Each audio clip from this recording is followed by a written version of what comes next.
They're listening. When the world sleeps, the whispers begin.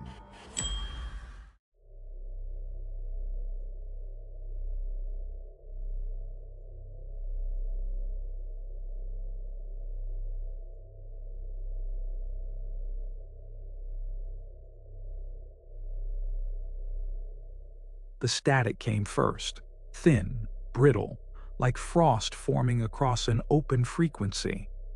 I hadn't touched a receiver in months. After Whisper Path, after the mirrors, after the last breath that wasn't mine, I'd promised myself I'd never listen again. But silence is heavier than sound. It presses on you until you start to miss the noise. That's what drew me back into the motel's kitchenette at 2 a.m., where the radio sat disassembled in pieces across the counter. The air smelled of rusted metal and burned dust. When I wired the final lead, the receiver exhaled, a soft pop followed by a heartbeat of nothing. Then the tone slipped through. 19.2 megahertz. Too close to the old one to be coincidence. I stared at the oscillating line on the monitor. No voice yet, just the pulse. Da, da, da. Regular, measured, human. Every few beats, the waveform twitched out of rhythm. I isolated the pattern, slowed it down. The distortion wasn't random. It was language shaped by interference. 3 words, hidden in the hum. Return. Path. Listen. I leaned closer. The desk light flickered. Something beneath the frequency breathed back. Do you hear it too? Same voice, same cadence. The woman from Whisper Path. But this time her question wasn't trapped inside a tape. It was alive inside the signal. The line spiked once, then steadied. My throat went dry. I knew what that meant. The broadcast had found a listener. It had found me. The tower was still standing. It shouldn't have been. Wind from the ridge came down in long, cold breaths that carried the sound of loose wires clanging against steel. The kind of sound that isn't really sound. More like memory vibrating in the bones of the earth. I parked on the edge of the field. The fog moved in slow rotations, coiling around the base of the structure as though something below was exhaling. From the ground up, the tower looked like a broken tuning fork piercing into the clouds. The report had said it was abandoned after a fire in '93. The logs showed no signal, but the people who lived in the valley claimed they heard it. Every night at 12:01 a.m., a hum that bled through their walls and made them dream in other people's voices. They called it the Circle Broadcast. I brought the recorder even though I didn't want to. Old habits die when the frequency tells them to. Inside, the air was metallic. The control room still smelled faintly of ozone. Cables hung from the ceiling like black vines, brushing against my shoulders as I walked. I traced each one to its end, or what should have been its end. But some just vanished into concrete, humming softly like a pulse. I ran a quick scan. No power, no generator. Yet every meter on the board twitched in time to the 19 hertz baseline. The first whisper came when I touched the main console. A woman's voice, faint and close. Keep talking. You stop, I stay. I froze. Then I heard the exact sound of my breath, delayed by half a second. I whispered, "Who are you?" The response. Who are you? But it wasn't mimicry. The rhythm was different, slower, tired, as though it remembered what my voice used to sound like. I opened the maintenance hatch. Inside, the wires were arranged in a circle, each looping perfectly into the next. No beginning, no end. Someone had re-engineered the system so that every frequency fed back into itself. When I stepped back, The static rose. The air pressure shifted. The door I came through sealed with a heavy click that made the walls shudder. I thought I was locked in until I noticed the red light blinking over the exit. 3 slow flashes, 1 quick. Morse code. I counted. OPEN. The light answered me before I even reached for the handle. When I left the tower, my recorder was still running, but the audio had changed. My voice was speaking sentences I hadn't said yet. Her name was Clara Venn, local ham radio hobbyist. She'd been logging unauthorized frequencies for years. The kind of person who hears patterns in power lines and believes machines dream. I found her in a basement crowded with transceivers and glowing dials. The hum in that room was constant, layered, refrigerator, motor, halogen buzz, and something else, lower, like the ground murmuring. She looked at me through the static of her own monitor. "Did you record it too?" When I nodded, she exhaled like she'd been waiting weeks for someone else to admit it. Clara pulled a tape from her deck, labeled Mero 1201 Loop. "I caught it first at 19.2 megahertz, but last night it moved. 19.3. That's a live adjustment. It's listening to who's tuning in." She played the reel. At first, nothing but a clean pulse. Then, faintly under the hum, a male whisper, just 1 octave lower than hers. "Return. Path. Listen." She smiled almost sadly. "When you plot those 3 on a spectrogram, it draws this." She rotated her screen. The waveform wasn't random. It curved inward like the outline of an ear. I stared at it too long. The longer I looked, the more it seemed to move, like it was breathing. Clara leaned forward. "You can't play it directly. The tone changes you. It knows when you're afraid. The quieter you get, the closer it gets." We sat in silence for what felt like minutes. Then every radio in her basement flickered on at once, all tuned to the same empty frequency. My recorder clicked itself into record, and her own voice, her voice from that exact moment, came back through the nearest speaker. You were never listening. We were. Clara stared at me. "I didn't say that," she whispered. But the reel on her desk was still spinning, and the tape was blank. 2 days later, I went to the old county archive where the recovered tapes were kept. 32 reels in total, cataloged but never played.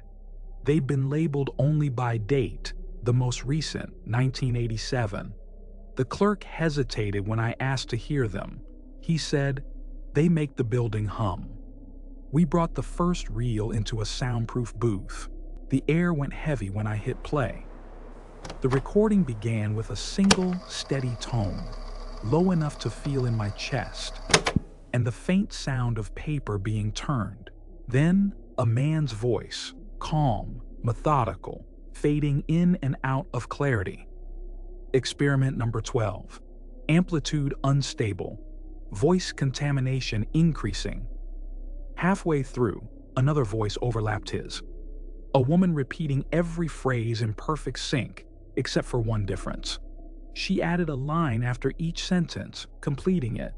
When the archivist said, "Amplitude unstable," she said, "Because it remembers the last sound that left." When he said, "Voice contamination increasing," she added, "That's how we stay alive." The tape ended with her alone. "This is how you sound when you're remembered."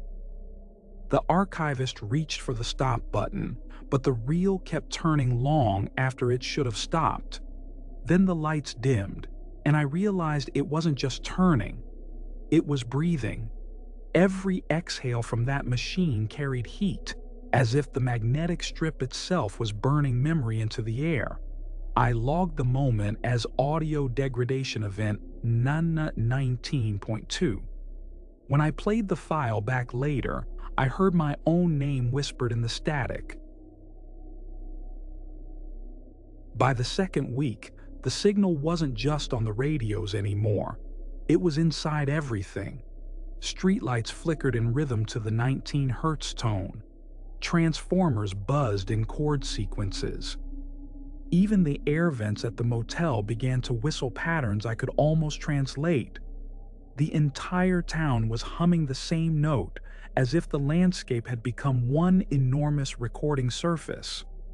I tried writing a report, but every sentence I typed appeared already finished on the screen, slightly different, as though written by someone with my memory but not my mind. When I stopped, the keyboard continued typing without me. Keep writing. We hear ourselves through you. I turned off the monitor. The reflection in the glass didn't move with me. It smiled first. That night, I recorded my breathing to measure the ambient resonance in the room. At the 12-minute mark, my breath aligned perfectly with another breath that wasn't mine. The waveform doubled, 2 lungs, same pattern, one slightly delayed. When I slowed it down, the delay formed words. Continue. Continue. Continue. I threw the recorder against the wall. It didn't stop. It simply started playing from the beginning again. They found her voice again, Mara Dinsmore, the same archivist from Whisper Path. But she'd been missing for months. The new transmission carried her tone exactly. Breath patterns, vocal texture, even the tremor she had when she was afraid. Except her speech was 2 seconds delayed from mine, as if she were answering me in advance. I said, "Mara, where are you?" The radio hissed back. I'm still inside the first question. Her logs appeared in the frequency metadata. Impossible, since analog doesn't support text. But there they were, embedded like veins in a fossil. 01.1327. The signal isn't recording us. It's remembering itself through our mouths. 1.1341. Every time we breathe, it learns the shape of a word. When I played those fragments through a spectral visualizer, they mapped into a human silhouette, hollow, trembling, like an outline made of sound. The next night, I dreamt in radio static. Every voice in that dream called itself Mara. When I woke, I could still hear them breathing under my skin. At midnight, my phone rang. The screen said, "You 1 minute ahead." I hesitated before answering. Then I heard my own voice whispering on the line, broken, frantic, fading under interference. Don't let them finish the sentence. Then static, then silence. I tried to call back, but my phone stayed cold, even as the speaker pulsed with the faint hum of the frequency. Reports came in from across Merrow Creek, every phone ringing once, every call identical. Some recorded the hum. Some recorded breathing. One caught the last thing anyone heard before the line died. "We hear you even when you're quiet." Technicians traced the origin to the tower field, but when they arrived, the tower was gone, replaced by a circular depression in the earth, still warm to the touch, and a red beacon flickering in the fog. The 7th night. The hum reached its peak, audible in water, in windows, in the space between blinks. Every device turned itself on at once. The static converged into a single, resonant breath, then a unified voice, male and female blended, mechanical and human all at once, spoke across every channel. You kept listening. Now we can speak through you. The tower reappeared in the distance but inverted, its structure folding inward, collapsing into a sphere of noise that shone like a dying star. The red light pulsed slower and slower, then stopped. The hum didn't. It moved into my head, into my pulse. Now, when I close my eyes, I can still hear her, The woman from the first tape, whispering through my own heartbeat. You're the broadcast now. Silence came back in layers. Not a single clean quiet, but folds of it, like overlapping sheets of still air. When I first started recording sound, I thought silence meant absence. Now I know it means memory. Every pause carries the residue of what was said inside it. You just have to listen deep enough, long enough, until the echo starts to breathe. In the hours after the tower collapsed, I sat in my car with the engine off and the recorder on the dashboard. I didn't speak. I wanted to see if the world would. It did. Somewhere in the white hiss between the static, a pulse returned. Slow, patient, maternal. Not a hum anymore. A breath. Inhale. Exhale. Inhale. Each breath carried fragments of voices I'd heard across the investigation. Clara, Mara, the archivist, the whisper that called itself me. They overlapped in rhythm, forming one impossible sentence spoken by everyone and no one. The air remembers us in order. I replayed it 3 times. Every time, the word shifted. First, the air remembers us in order. Then, the order remembers our air. Then nothing at all, only the pulse, as if the language had completed itself by erasing the words. I looked at the screen. The recorder was still running, but the time code had stopped moving. Frozen at Aura 149:19.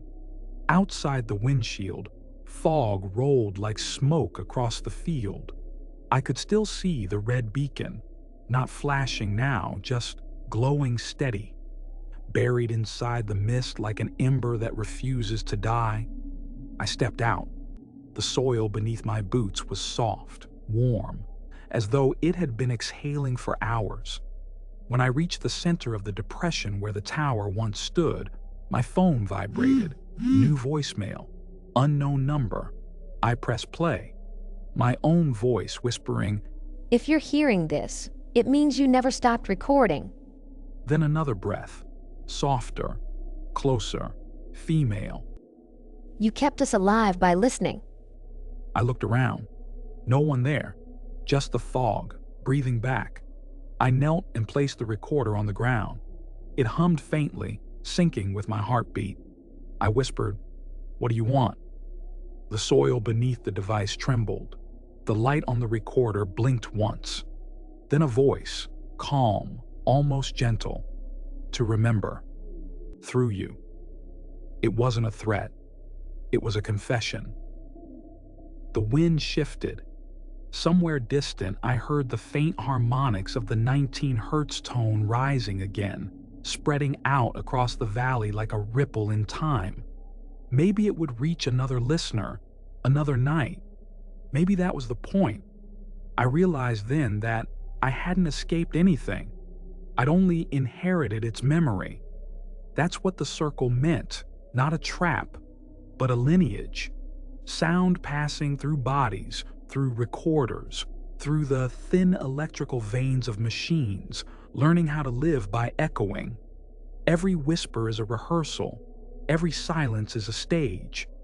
The recorder clicked once more before shutting off. I waited, holding the quiet like a fragile thing.